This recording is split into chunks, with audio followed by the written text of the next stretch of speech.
চাই যে ঠিক 7 ঘন্টা 4 মিনিট এখানেই দাঁড়িয়েছিলাম।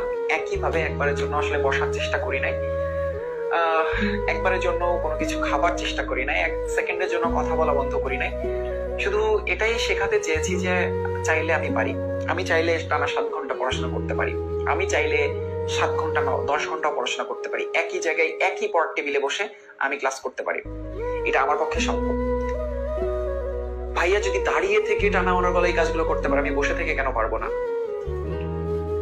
সো এই শিক্ষাটাই দিতে চেয়েছি যে তুমি চাইলে তুমি সবকিছুই পারো, তুমি চাইলে বিশ্ব জয় করতে পারো, তুমি চাইলে ঢাকা মেডিকেলে ফার্স্ট হতে পারো, তুমি চাইলে ঢাকা বিশ্ববিদ্যালয়ে ফার্স্ট হতে পারো, তুমি চাইলে বুয়েটে ফার্স্ট হতে পারো, তোমার মধ্যে সেই যোগ্যতা রয়েছে।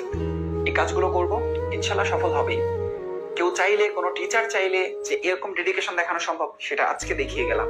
মনে রেখো, এই গল্পগুলো ছড়িয়ে দিও। একজন ক্ষুদ্র মানুষ হিসেবে এটাই হবে আমার কাছে অনেক বড় একটা প্রাপ্তি। আমি নিজেকে কখনোই অনেক বড় মানুষ মনে করি না। আমি এই টপিকগুলো শিখেছিলাম বলেই তোমাদেরকে শিখিয়ে যেতে পারলাম।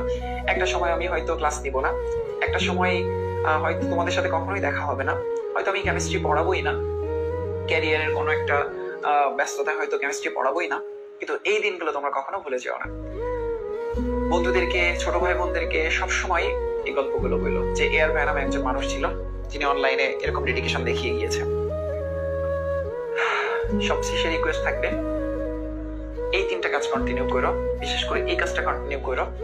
আমার জন্য দোয়া করো, তোমার বাবা মাকে আমার জন্য দোয়া করো।